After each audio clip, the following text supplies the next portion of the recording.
Hello students, welcome to Suman master class YouTube channel. আজ আমরা রায়ের মার্টিন প্রশ্নবিচিত্রা 2026-এর সেকেন্ড সেমিস্টার থেকে দিনহাটা হাই স্কুলের সমস্ত প্রশ্নের উত্তর এক এক করে সমাধান দেখে নেব। চলো তাহলে শুরু করি আজকের বিভাগ কয়ের প্রথম প্রশ্ন। সালোক সংশ্লেষে উৎপন্ন প্রথম স্থায়ী কার্বন ঘটিত যৌগটির নাম কি? পিজিএ অর্থাৎ ফসফোগ্লিসারিক অ্যাসিড। ক্রেবস চক্রের অপর নাম কি? ক্রেবস চক্রের অপর নাম টিসিএ চক্র বা ট্রাই কার্বক্সিলিক অ্যাসিড সাইকেল। পিত্ত নির্গত হয় ক্ষুদ্রান্ত থেকে, পাকস্থলী থেকে, অগ্নাশয় থেকে না যকৃৎ থেকে? যকৃৎ থেকে। যে শীত রক্তকণিকা অ্যালার্জি প্রতিরোধ করে তা হলো মনোসাইট, নিউট্রোফিল, বেসোফিল না ইওসিনোফিল? উত্তরটা হচ্ছে ইওসিনোফিল। পত্ররন্ধ্রের খোলা এবং বন্ধ হওয়ার জন্য সাহায্য করে পটাশিয়াম আয়ন। বিভাগ ক্ষয়ের প্রথম প্রশ্ন, প্রোটিন বিপাকের ফলে ড্যাশ উৎপন্ন হয়? উত্তরটি হলো ইউরিয়া। ক্লোরোফিল রঞ্জকে সাধারণত ড্যাশ ধাতু বর্তমান? উত্তরটি হলো ম্যাগনেসিয়াম। এরপর জলের আলোক বিশ্লেষণকে কি বলে? আমরা জানি জলের আলোক বিশ্লেষণকে বলা হয় ফটোলাইসিস। পরের প্রশ্ন, অগ্নাশয় রসে অবস্থিত একটি প্রোটিন ভঙ্গক উৎসেচকের নাম লেখো। অগ্নাশয় রসে অবস্থিত একটি প্রোটিওলাইটিক অর্থাৎ প্রোটিন ভঙ্গক উৎসেচকের নাম হলো ট্রিপসিন। পরের প্রশ্ন, ফোটন কণার কাজ কি? আমরা জানি যে সূর্য থেকে যে চুম্বকীয় বিচ্ছুরিত শক্তি মহাকাশ ভেদ করে পৃথিবীতে আসে তা অসংখ্য তেজময় বা শক্তিময় কণা দ্বারা গঠিত, যা ফোটন কণা নামে পরিচিত। এই ফোটন কণা কি করে না ক্লোরোফিলকে উত্তেজিত এবং সক্রিয় করাই হলো এই ফোটন কণার প্রধান কাজ। অর্থাৎ সক্রিয় ক্লোরোফিল আবার জলকে হাইড্রোজেন আয়ন এবং হাইড্রোক্সিল আয়নে পরিণত করে, অর্থাৎ ফটোলাইসিসে সাহায্য করা। মানবদেহে ইউরিয়া কোথায় উৎপন্ন হয়? মানবদেহে ইউরিয়া উৎপন্ন হয় আমরা জানি যকৃতে অরনিথিন চক্রের মাধ্যমে। সত্য মিথ্যা নির্বাচন করো। আর্শোর দেহে বদ্ধ সংবহনতন্ত্র দেখা যায়, কথাটা ভুল। সমস্ত আর্থ্রোপোডা শ্রেণীর প্রাণীতে রক্ত সংবহন হলো মুক্ত সংবহনতন্ত্রযুক্ত। এসি নোডকে হৃৎপিণ্ডের স্বাভাবিক পেসমেকার বলা হয়, আমরা জানি এটা। কথাটি সত্য। যে যে সমস্ত ডায়াবেটিস ইনসুলিন নির্ভর নয় তাকে টাইপ 1 ডায়াবেটিস বলা হয়, কথাটি সত্য। এরপর বাম স্তম্ভের সঙ্গে ডান স্তম্ভ মিলিয়ে দেখে নেব আমরা। ক্রেবস চক্র এটি সম্পন্ন হয় মাইটোকন্ড্রিয়াতে।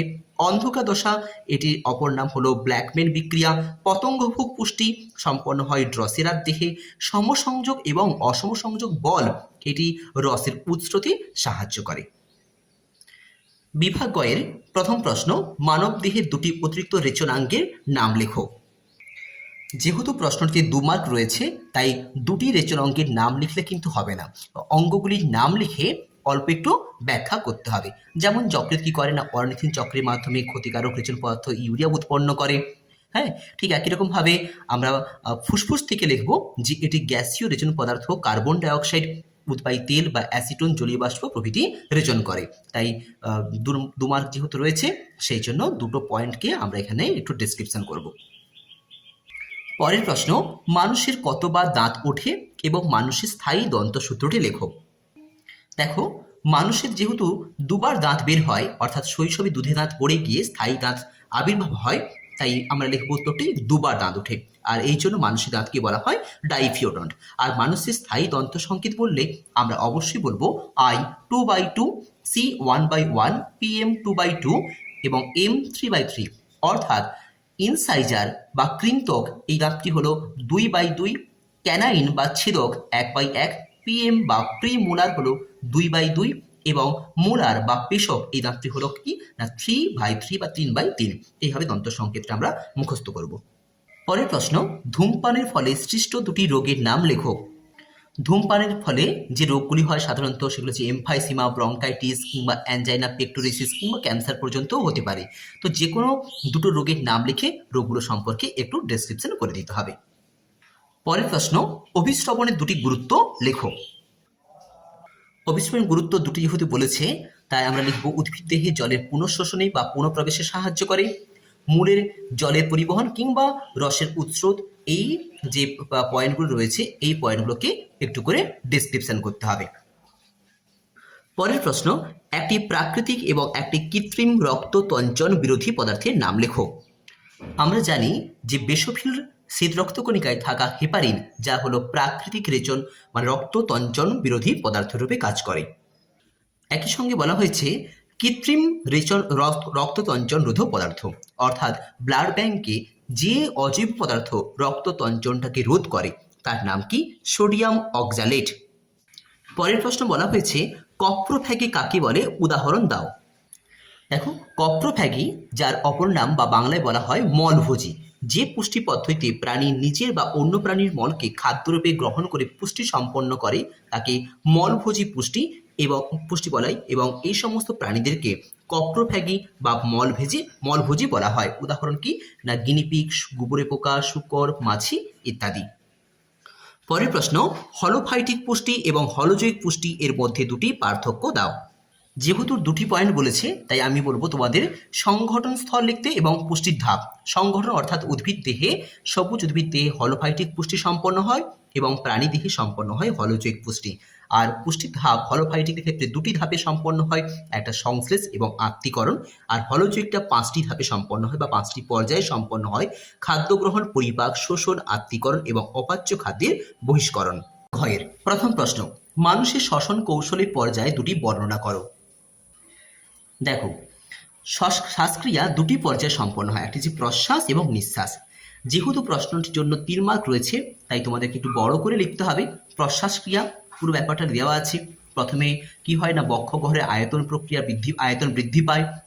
প্রশ্বাসকালে বক্ষগহ্বর এবং উদরগহ্বরের মধ্যবর্তী স্থানে অবস্থিত একটি মধ্যচ্ছদাটা কি হয় না, সংকুচিত হয়। এরপর সংকুচিত সোজা কি হয় না, উদরগহ্বরের দিকে নিচে নেমে আসে, ফলে বক্ষগহ্বরের আয়তন নিচের দিকে বৃদ্ধি পায়। বহিস্থ ইন্টারকোস্টাল পেশির সংকোচনের ফলে স্টার্নাম এবং পঞ্জরাস্থির সামনের পাশে উপরের দিকে সরে যায়, ফলে বক্ষগহ্বরের আয়তন সামগ্রিক বৃদ্ধি পায়। বক্ষগহ্বরের আয়তন বৃদ্ধির ফলে ফুসফুসের আয়তন বৃদ্ধি পায়। ফুসফুসের আয়তন বৃদ্ধির ফলে ফুসফুস মধ্যস্থ বায়ুর চাপ কমে যায় এবং বায়ুমণ্ডলে উচ্চ চাপযুক্ত অঞ্চল থেকে বিশুদ্ধ বাতাস শ্বাসনালী পথে ফুসফুসে প্রবেশ করে। তো এতটা কথা কিন্তু প্রশ্বাস ক্রিয়ার মধ্যে দিতে হবে। একই রকমভাবে ডান দিকে নিঃশ্বাস প্রক্রিয়ার কৌশল রয়েছে, এটাও তোমরা কিন্তু অবশ্যই পড়ে লেখার চেষ্টা করবে। যদি পুরোটা সম্ভব না হয়, পয়েন্টগুলোকে একটু ছোট ছোট করে করার চেষ্টা করবে। পরের প্রশ্ন, বাষ্পমোচনের সঙ্গে তাপমাত্রা এবং পাতার গঠন কিভাবে সম্পর্কিত? আমরা জানি বাষ্পমোচনের ক্ষেত্রে একটি বহিঃপ্রভাবক হলো কি তাপমাত্রা। পরিবেশে তাপমাত্রা বৃদ্ধি পেলে জলের বাষ্পায়নটা ত্বরান্বিত হয়, ফলে বাষ্পমোচনের হারটা বৃদ্ধি পায়, এইটুকুন অংশ। আর পাতার গঠনের ক্ষেত্রে যেহেতু বলা হয়েছে, লিখব বাষ্পমোচন পত্রকের গঠনের ওপর নির্ভরশীল থাকে। প্রসারিত পত্রফলকের পত্ররন্ধ্র ভালোভাবে উন্মুক্ত থাকে, তাই বাষ্পমোচনের হারটা বেশি হয়। আর কুণ্ডলীকৃত পত্রকে পত্ররন্ধ্র ঢাকা থাকায় বাষ্পমোচনের হারটা অনেক কম হয়। এই দুটি পয়েন্টই তোমরা ব্যাখ্যা করবে। অথবা প্রথম প্রশ্ন দিয়েছে না, ধমনী এবং শিরার মধ্যে 3টি পার্থক্য লেখো। যেহেতু 3টি পার্থক্য দিয়েছে তাই তোমাদের আমি এই প্রাচীর, উৎপত্তিস্থল, গহ্বর অথবা কাজের মধ্যে এই যে 4টা দেখালাম, এই 4টার মধ্যে যে কোনো 3টা তোমরা এখান থেকে করতে পারো। প্রাচীর কি বলা হয়েছে? ধমনীর প্রাচীরটা স্থূল, পেশিবহুল এবং স্থিতিস্থাপক। শিরার প্রাচীর কি? অল্প পেশিবহুল এবং অস্থিতিস্থাপক। উৎপত্তিস্থল, ধমনী উৎপত্তি হয় হৃৎপিণ্ডে, আর শিরা উৎপন্ন হয় কোথায়? রক্তজালকে। এর গহ্বর কি না, ধমনীর গহ্বরের ব্যাসটা কিরকম হয়? ছোট হয়। শিরার গহ্বরের ব্যাসটা বড় হয়। আর কাজের ক্ষেত্রে আমরা সবাই জানি ধমনীর মাধ্যমে অধিক অক্সিজেনযুক্ত রক্ত বাহিত হয়, শিরার মাধ্যমে অধিক কার্বন ডাই অক্সাইডযুক্ত পরিবাহিত হয়। পরের প্রশ্ন বলা হয়েছে রক্ততঞ্চনের 2টি তাৎপর্য উল্লেখ করো। রক্ততঞ্চনের তাৎপর্য অর্থাৎ ক্ষতস্থান থেকে রক্তক্ষরণ বন্ধ করে দেহের রক্তের পরিমাণটাকে নির্দিষ্ট রাখে। রক্ততঞ্চন ব্যাহত হলে রক্তের চাপ কমে যাবে, ফলে বিভিন্ন শারীরবৃত্তীয় ভৌত প্রক্রিয়াগুলো অর্থাৎ অভিস্রবণ, ব্যাপন প্রভৃতি ব্যাহত হবে। আবার অতিরিক্ত রক্তক্ষরণ হলে দেহের রক্তের প্রবাহ হ্রাস পাবে এবং খাদ্যবস্তু অর্থাৎ পুষ্টি উপাদান, অক্সিজেন, কার্বন ডাইঅক্সাইড পরিবহন, মূত্র উৎপাদন, রেচন বস্তুর অপসারণ প্রভৃতি কাজগুলো ক্ষতিগ্রস্ত হবে। পরের প্রশ্ন বলা হয়েছে একটি পৌষ্টিকতন্ত্রের পরিষ্কার চিত্র অঙ্কন করে বিভিন্ন অংশগুলি চিহ্নিতকরণ করো। মানুষের পৌষ্টিকতন্ত্রের ছবিটি এখানে দেওয়া রয়েছে, ভালো করে ছবিটা তোমরা প্র্যাকটিস করবে এবং বিভিন্ন অংশগুলো তোমরা চিহ্নিতকরণ করবে। যেমন প্রথমে এটা মুখগহ্বর, গলবিল, তারপর লম্বা অংশটা গ্রাসনালী, পাকস্থলী, এরপর এই প্যাঁচার অংশ ক্ষুদ্রান্ত্র এবং তারপর হচ্ছে কি বৃহদন্ত্র। এছাড়া অগ্নাশয়, পিত্তাশয়, এই যকৃৎ, এই অংশগুলো তোমরা লিখতে পারো। মানুষের হৃৎপিণ্ডের একটি পরিষ্কার চিত্র অঙ্কন করে বিভিন্ন অংশগুলো চিহ্নিত করো। মানুষের হৃৎপিণ্ডের লম্বচ্ছেদ চিত্র এখানে আঁকা রয়েছে। বিভিন্ন অংশগুলো অর্থাৎ ডান অলিন্দ, বাম অলিন্দ, ডান নিলয়, বাম নিলয়, কোথায় ত্রিপত্র কপাটিকা, কোথায় দ্বিপত্র কপাটিকা, কিংবা নিম্ন মহাশিরা, ঊর্ধ্ব মহাশিরা, মহাধমনী, ফুসফুসীয় ধমনী, ফুসফুসীয় শিরা, বিভিন্ন অংশগুলো তোমরা কিন্তু চিহ্নিতকরণ করবে। পরের প্রশ্নে বলা হয়েছে সবাত শ্বসন এবং অবাত শ্বসনের মধ্যে 3টি পার্থক্য দাও। সবাত শ্বসন এবং অবাত শ্বসনের মধ্যে পার্থক্য দেওয়া রয়েছে, তোমরা এখান থেকে পছন্দ মতো 3টি পয়েন্ট করে নেবে। আমি তোমাদের বলবো অক্সিজেনের উপস্থিতির এই পয়েন্টটা করবে, সংগঠন স্থানটা, আর কি পরিমাণ শক্তি উৎপন্ন হয়, এই 3টি পয়েন্ট করলেই কিন্তু হবে। পরের প্রশ্ন রয়েছে সন্ধানের 2টি অর্থনৈতিক গুরুত্ব লেখো। সন্ধান বলতে মূলত আমরা কোহল সন্ধান এবং ল্যাকটিক অ্যাসিড সন্ধানকেই বুঝি। এর গুরুত্বগুলোর মধ্যে রয়েছে কি অ্যালকোহল উৎপাদন, বেকারি শিল্পে, এটি দুগ্ধ শিল্পে এবং ভিনিগার উৎপাদনে তোমরা এই পয়েন্টগুলো কিন্তু উল্লেখ করবে, যদি সম্ভব হয়ে থাকে একটু একটু করে ডিসক্রিপশন করবে। পরের প্রশ্ন সালোক সংশ্লেষের বিক্রিয়াটি লেখো। দেখতে পাচ্ছি আমরা সালোক সংশ্লেষের রাসায়নিক বিক্রিয়া 6CO2 + 12H2O সূর্যালোকের উপস্থিতিতে ক্লোরোফিলের মধ্যে সম্পন্ন হচ্ছে 1 অণু গ্লুকোজ C6H12O6 + 6 অণু জল এবং 6 অণু অক্সিজেন এবং 6 অণু জল। তোমরা শুধু বিক্রিয়াটা লিখলে হবে না, যদি সম্ভব হয়ে থাকে তোমাদের পক্ষে এক দুটো কথা এখানে একটু ডিসক্রিপশন করে দেবে। এই যে কথাগুলো রয়েছে, কতটা পরিমাণ কার্বন ডাইঅক্সাইড কতটা জলের সঙ্গে বিক্রিয়া কি উৎপন্ন হলো এবং এই গৃহীত কার্বন ডাইঅক্সাইডের কত পরিমাণ অক্সিজেন নির্গত হলো, এই কথাগুলো একটু যদি সম্ভব হয়ে থাকে লিখে নেবে। পরের প্রশ্ন সালোক সংশ্লেষের আলোক দশা এবং অন্ধকার দশার মধ্যে 3টি পার্থক্য দাও। দেখো সালোক সংশ্লেষের আলোক দশা এবং অন্ধকার দশার মধ্যে পার্থক্যগুলো রয়েছে।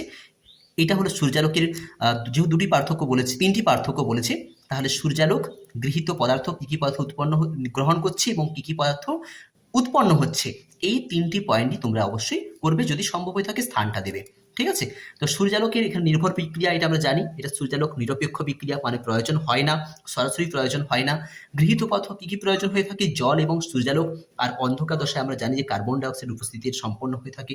উৎপাদিত পদার্থ কী কী উৎপন্ন হয় আলোক দশায়, অক্সিজেন NADPH + H+, ATP এবং জল। আর অন্ধকার দশায় উৎপন্ন হয় গ্লুকোজ। সালোক সংশ্লেষে আলোক দশা সম্পন্ন হয় ক্লোরোপ্লাস্টের গ্রানা অঞ্চলে এবং অন্ধকার দশা সম্পন্ন হয় ক্লোরোপ্লাস্টের স্ট্রোমা অঞ্চলে।